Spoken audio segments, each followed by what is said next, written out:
کوئی بھوکا ہے ہمیں کیا، ہم کسی کے ذمہ دار تو نہیں، لا ابالی، جیسے آ چکا ہے پچھلی صورت میں، من بخل واستغنی استغنا۔ ان لوگوں کو چھوڑ دیجئے تو ایک اقلیت انسانوں کی ایسی ہوتی ہے جن کے لیے میں دو لفظ اب استعمال کر رہا ہوں، ذہین اور حساس۔ ذہین اور حساس لوگوں میں قبض اور بسط کی کیفیت، یہ مختلف سائیکلز ہیں جو آتی رہتی ہیں۔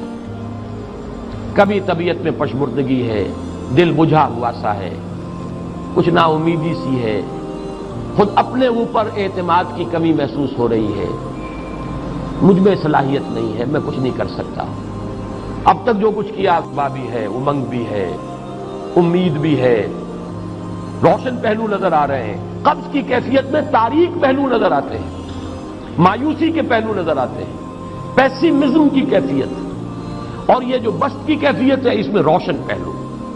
دیکھو یہ بھی تو ہے نا، آخر یہ بھی تو ہوا ہے، اور بھی ہو سکتا ہے، آخر اب تک میں نے یہ کام بھی تو کر لیا، آگے بھی مشکل آسان ہو سکتی ہے۔ یہ دو کیفیات ہیں قبض اور بسط کی، جن کو کہ صوفیاء کرام نے یہ اصطلاحات یہ عنوان دیے، قبض اور بسط۔ جتنی انسان کے اندر حساسیت کی کیفیت زیادہ ہوگی، ذہانت زیادہ ہوگی، اتنا ہی یہ جو ویوز ہیں اس کی ایمپلیٹیوڈ زیادہ ہوتی ہے۔ کم ذہین انسان ہے، کم حساس ہے، آئیں گے تو صحیح ہے، لیکن یہ کہ وہ ویو جو ہے اس کا ایمپلیٹیوڈ جو ہے اس کے اندر اوپر اور نیچے کی کیفیت زیادہ نہیں ہوگی۔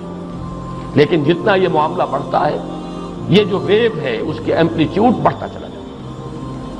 لیکن نارمل انسان کا معاملہ یہ ہے کہ یہ حدود کے اندر رہے، اسی کی ایک کیفیت جو ہے اب نارمل جب ہو جاتا ہے یہی ہے جو جدید ہماری جو سائیکولوجیکل میڈیسن ہے اس میں اسے مینیکس ڈپریسو سائیکوسس کہا جاتا ہے۔ مایوسی ہوئی تو اتنی ہوئی کہ جیسے کمر ٹوٹ کر رہ گئی، اور اسی ڈپریشن میں ہوتی ہیں خودکشیاں، خودکشی کر جاتا ہے ڈپریشن، کچھ روشن پہلو نظر ہی نہیں آ رہا۔ اور جب کیفیت ہوتی ہے انشراح کی تو آدمی خوب بھاگ رہا ہے، دوڑ رہا ہے، امنگ ہے، محنت ہے، دوڑ رہا ہے، امیدیں ہیں، اب ہر چیز کا روشن پہلو نظر آ رہا ہے۔ عجیب ہے یہ، اصل میں مجھے کچھ تجربہ بھی ہوا ہے، ہمارے خاندان میں بھی یہ مرض موجود رہا۔ میرے والد مرحوم کافی طویل عرصے اس مینیک ڈپریسو سائیکوسس کے مریض رہے۔ کچھ ہوتا ہے یہ معاملہ، ویسے بھی شاید ہمارا خاندان جو ہے اس کیٹیگری میں آتا ہے جس میں ذہانت نسبتاً کچھ زیادہ ہے، حساسیت بھی نسبتاً کچھ زیادہ ہے۔ یہ دوسری بات ہے کہ کوئی شخص جو ہے یہ فلسفے کے طور پر اختیار کر لے کہ اپنے آپ کو ڈھیٹ بنا لینا ہے، یہ فلسفہ بھی بن سکتا ہے، لیکن یہ ہے کہ اگر آدمی چھوڑ دے اپنی طبیعت کو تو یہ دونوں کیفیات آتی ہیں۔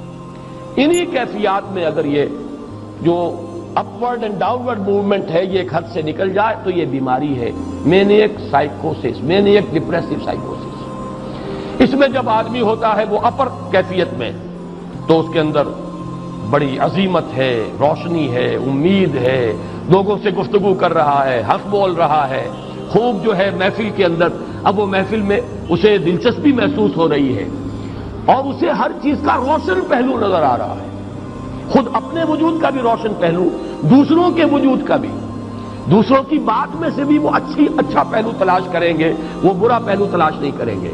جب دوسری کیفیت ہے ڈپریشن کی، ہر ایک کی بات میں کوئی برائی نظر آئے گی، کوئی اس کی نیت کا فطور ہے، کوئی فساد ہے، کوئی یہ جو ہے بدنیتی کے ساتھ یہ بات کر رہا ہے، کوئی خیر کہیں ہے ہی نہیں، برائی ہی برائی ہے، مایوسی ہی مایوسی ہے، بدلی ہی بدلی۔ یہ ہے در حقیقت وہ کیفیت، اس کو غالب نے بہترین انداز میں تعبیر کیا ہے۔ ذہین اور حساس انسانوں میں ان کی جو ترقی ہے وہ انہی مراحل سے ہو کر گزرتی ہے۔ ہر قبض کے بعد جب بسط آتا ہے تو آگے ترقی ہوتی ہے، جس کو آپ کہتے ہیں بائی لیپس اینڈ باؤنڈس، آدمی جو ہے چھلانگ لگاتا ہے، گویا کہ ایک درجہ جو پہلے تھا اس سے آگے درجہ انسان کا جو ہے اس سے بلند تر پوزیشن پر انسان پہنچتا ہے۔ ہر قبض کے بعد جو نیا بسط آتا ہے وہ ایک نئی کیفیت، نئی شان، نئی بلندی، نئی رفعت لے کر آتا ہے۔ اس کو غالب نے تعبیر کیا ہے بہت خوبصورت انداز میں، رکتی ہے میری طبع تو ہوتی ہے رواں، اور یہ ہے وہ معاملہ جو ان آیات مبارکہ کے پس منظر میں ہے۔ اسی لیے اب میں آپ کو اس کا حوالہ دے رہا ہوں۔ تفسیر مظہری میں قاضی ثناء اللہ پانی پتی رحمۃ اللہ علیہ نے بہت عمدہ بات فرمائی ہے کہ حالت قبض اگر کسی شخص پر طاری ہو تو اس حال میں اکسیر کا درجہ رکھتی ہے یہ سورہ مبارکہ، اس لیے کہ یہ نازل ہوئی ہے محمد الرسول اللہ صلی اللہ علیہ وسلم پر اسی حالت قبض میں۔ اس میں اب اللہ تعالیٰ فرما رہے ہیں والضحیٰ، قسم ہے دن کے دھوپ چڑھنے کے وقت کی، واللیل اذا سجا، اور قسم ہے رات کی جبکہ وہ چھا جائے یا ساکن ہو جائے۔ سجا کے دونوں معنی سکون۔ ما ودعک ربک وما قلی، آپ کے رب نے آپ کو رخصت نہیں کیا ہے، نہ ہی وہ آپ سے ناراض ہوا ہے۔ وللآخرۃ خیر لک من الاولی، اور اس کے بعد جو وقت آئے گا اس قبض کے بعد وہ پہلی سے بھی بہتر ہوگا۔ وَلَسَوْفَ يُعْطِيكَ رَبُّكَ فَتَرْضَىٰ، ان قریب آپ کا رب آپ کو اتنا کچھ دے گا، اتنا کچھ دے گا، آپ کی محنتوں کے وہ نتائج سامنے آئیں گے کہ آپ راضی ہو جائیں گے۔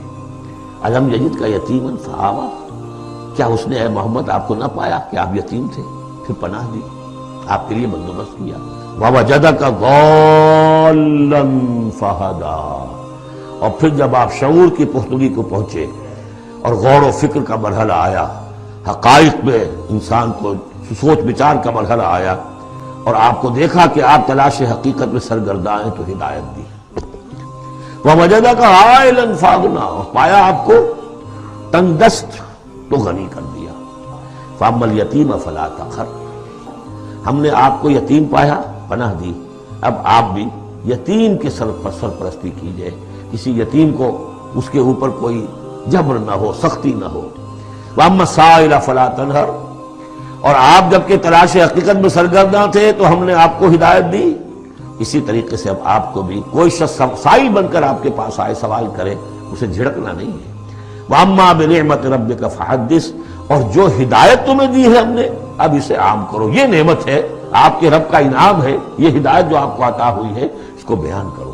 اس کے بیان کرنے میں یہ بھی ہے کہ اللہ کے انعامات کا چرچہ انسان کرے اس کا شکر ادا کرنے کے لیے، اور یہ بھی ہے کہ اس کو پھیلائے اور عام کرے، دوسروں تک پہنچائے، ورنہ وہ بخل ہو جائے گا کہ وہ دولت جو ہے ہدایت کی اس کو آدمی صرف اپنی ذات تک محدود رکھے اور اس کا جو خیر ہے